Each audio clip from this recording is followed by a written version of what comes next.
कि हजरत मोहम्मद का जो पूरा जीवन काल था, उस जीवन काल में उनके जीवन काल में सबसे ज्यादा लड़ाई हुई।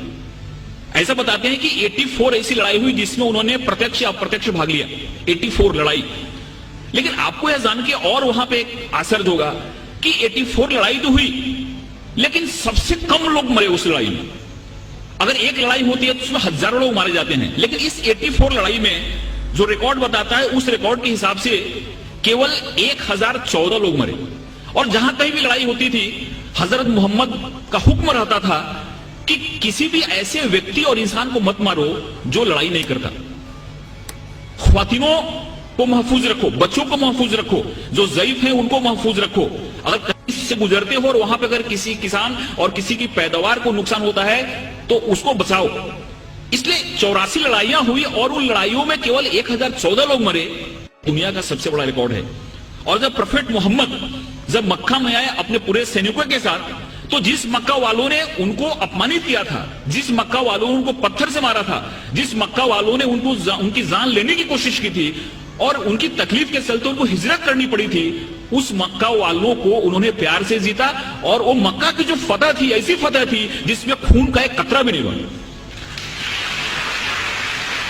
प्रोफेट मोहम्मद को जितना अपमानित किया गया था, प्रोफेट मोहम्मद की जिंदगी को जितनी तकलीफ दी गई थी, अगर वो चाहते तो जिस समय उन्होंने मक्का में प्रवेश किया, मक्का की फतह की, उस समय हजारों लोगों का कत्ल करा सकते थे, लेकिन एक भी खून का कतरा नहीं बहा और बड़े प्यार और मोहब्बत के साथ उन्होंने मक्का को फतह किया। इससे यह बात सामने आती है कि शांति और अमन इस्लाम का मकसद है। तलवार उठाई उन्होंने, तलवार इसलिए उठाई कि तलवार उठाने का उनको हुक्म था, मजबूरी थी तलवार उठाना, कि अगर तलवार नहीं उठाते तो मजहब का क्याम नहीं हो सकता।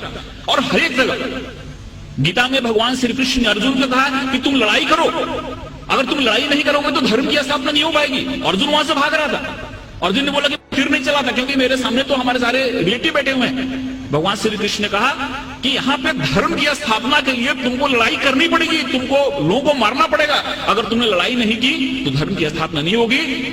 तो एक विशेष परिस्थिति में हमको लड़ाई करने की भी जरूरत होती है। वैसे प्रोफेट मोहम्मद ने अगर लड़ाई करने की बात की तो वहां पे की जहां पे लड़ाई करना मजबूरी था, और वहां पे अगर लड़ाई नहीं होती तो शांति की स्थापना नहीं होती। इसलिए ये बात हमारे सामने आती है कि सबसे बड़ी जो बात है कि इस्लाम जहां जहां उन्होंने उनको जहां जहां वो लोगों को मार सकते थे, जहां जहां खून खराबा हो सकता था, वहां पे उन्होंने खून खराबा नहीं होने दिया। कभी कभी उन्होंने अपने को खुद अपमानित भी हुए, जैसे कि बहुत लोगों को मालूम हुआ कि सुलई हुदैबिया जो एक करार हुआ, एक जो मायदा हुआ, उसमें बहुत सारे ऐसे टर्म थे जो टर्म उनको कबूल नहीं थे, इस्लाम के मानने वालों को, मुसलमानों को कबूल नहीं थे। लेकिन प्रोफेट मोहम्मद ने कहा कि अगर यह मायदा नहीं करता हूं तो बहुत बड़ा खून खराबा हो जाएगा और उस खून खराबे से बहुत लोग मारे जाएंगे, इसलिए चलो मेरा अपमान हुआ तो चलेगा, लेकिन शांति के लिए, अमन के लिए मैं करार करता हूं, जिससे बहुत बड़ी लड़ाई टल गई। ऐसे बहुत सारे उदाहरण है। एक बार एक यहूदी का जनाजा जा रहा था और प्रोफेट मोहम्मद अपने लोगों के साथ बैठे हुए थे। उन्हें जब जनाजा देखा तो उठ के खड़े हो गए। उनके लोगों ने कहा कि ये तो मुसलमान का जनाजा नहीं, ये तो एक यहूदी का जनाजा है। तो मोहम्मद ने कहा, प्रोफेट मोहम्मद ने कहा, क्या यहूदी इंसान नहीं होता? ये सारी चीजें हमारे सामने आनी चाहिए। उस बूढ़ी औरत की कहानी मालूम है कि उसको ऐसा लगता था कि यहाँ पे इस्लाम बढ़ रहा है, मोहम्मद नाम का ऐसा शख्सियत है जो सबको इस्लाम में ले जा रहा है, इसलिए गांव छोड़ के जा रही थी। उसके सर पे गठरी थी और गठरी उठ नहीं रही थी। एक नौजवान आया और बोला कि माता जी मैं आपकी मदद करूं, आप चलो अपनी गठरी में गांव के बाहर छोड़ देता हूं। औरत ने उनको गठरी दी और वहां से नौजवान उस गठरी को अपने सर पे लिया और गांव के बाहर गया और बोला कि आप ठीक है, आप गठरी लो, जाओ। उस औरत ने पूछा कि कैसा नेक इंसान है जो अपने सर पे मेरी गठरी लेके जा रहा है। उसने पूछा कि तुम्हारा नाम क्या है? इन्होंने कहा कि मुझको मोहम्मद कहते हैं। जिसके डर से भाग रही थी वही इंसान उस औरत की गठरी को अपने सर पे ले जा रहा है और उसको मदद कर रहा है, और उसी दिन औरत इस्लाम में आ गई। जो औरत प्रोफेट मोहम्मद के सर पे हमेशा कचरा फेंका करती थी नमाज के जाते समय, रोज कचरा फेंकती थी उनके सर पे। एक दिन जब उसने कचरा नहीं फेंका तो मोहम्मद जब लौट रहे थे प्रोफेट मोहम्मद, तो उन्होंने देखा और पूछा कि औरत कहाँ है? लोगों ने कहा कि वो बीमार पड़ी हुई है। वहां पर जाके उन्होंने उसकी तबीयत पूछी।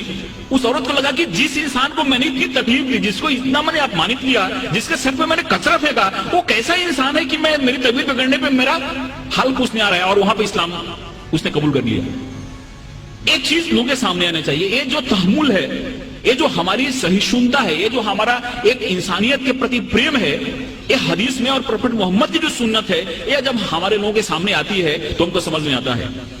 एक हमारे बहुत नजदीक के मित्र हैं जयपुर के, उनको कई बार मैंने मुशायरे के लिए बुलाया, उन्होंने दो चीजें मुझको बताई।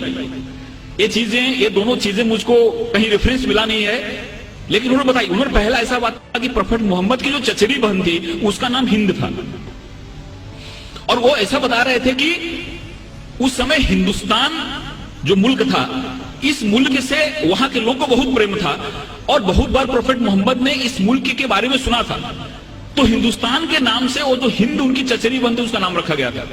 उन्होंने ये भी बताया, लेकिन मुझको इसका रेफरेंस नहीं मिला। उन्होंने ये बताया कि प्रोफेट मोहम्मद ने एक बार कभी कहा था कि वो कैसा मुल्क होगा जिस मुल्क से ठंडी ठंडी हवाएं हमारे अरब कंट्री में आती हैं। दोस्तों, ये सारी चीजें हमारे सामने आनी चाहिए। मजहब वही है इंसान जहां सलामत, यह तो शहादत नहीं है, यह गुमराही की अलामत। मासूमों का कत्ल है इंसानियत पे लानत, खौफ खा खुदा से एक दिन आएगी कयामत। दोस्तों, ये जो सुन्नत है वो हमारे सामने आनी चाहिए, ये जो उदाहरण है, ये जो मिसाल है वो हमारे सामने आनी चाहिए। और 2008 में, फरवरी 2008 में देवबंद ने एक फतवा जारी किया, एक ऐलान किया, उसमें 4000 उलेमा पूरे हिंदुस्तान के जमा हुए थे, और उन्होंने क्लियर कट कहा कि आतंकवाद जो है, दहशतवाद जो है, यह गैर इस्लामी है।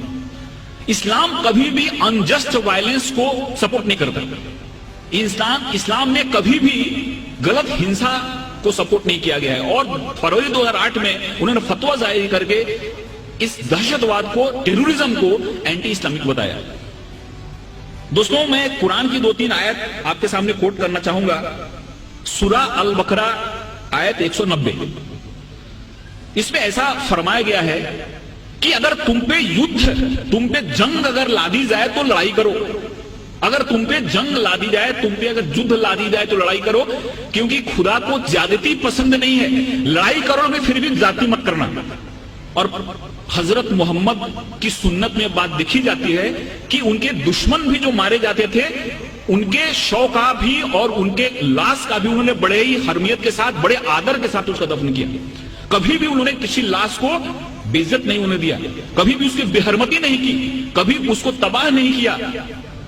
ये हमारी कुरान की आयत बताती है कि युद्ध उसी से करो जो तुम पे युद्ध लादता है, मजबूर करता है तुमको लड़ने के लिए, लेकिन फिर भी जाति मत करना, क्योंकि खुदा को जाति पसंद नहीं है। सूरा अल मायदा आयत 32, एक निर्दोष इंसान का कत्ल पूरी मानवता के कत्ल के बराबर है। इस आयत में फरमाया गया है कि अगर एक निर्दोष आदमी है, इनोसेंट आदमी है, अगर उस आदमी का कोई कत्ल कर देता है तो उसका कत्ल पूरी इंसानियत के कत्ल के लायक है। इसलिए कभी भी इस्लाम किसी भी निर्दोष और किसी भी बेगुनाह इंसान के कत्ल की कभी इजाजत नहीं देता। यह हमारे कुरान की बात कही गई है। सूरा बनी इजराइल आयत 33, किसी भी इंसान की जिंदगी खुदा की दी हुई है, इसलिए बिना किसी कारण, बिना किसी वजह किसी इंसान को तकलीफ देना, किसी इंसान को मारना गुनाह है, और खुदा इसके लिए सजा देता है। ऐसे बहुत सारी आयतें हैं जिन आयतों में हमको सामने बातें दिखती हैं कि इस्लाम ने हमारे सामने क्या पैगाम रखा, इस्लाम ने हमारे सामने क्या संदेश रखा। लेकिन कुछ ऐसी परिस्थितियां हुई जिसके चलते गलत मैसेज गया। एक बड़ी फेमस किताब है, किताब का आपने नाम सुना होगा, लाइफ ऑफ मोहम्मद, बीएच हैकल ने किताब लिखी है।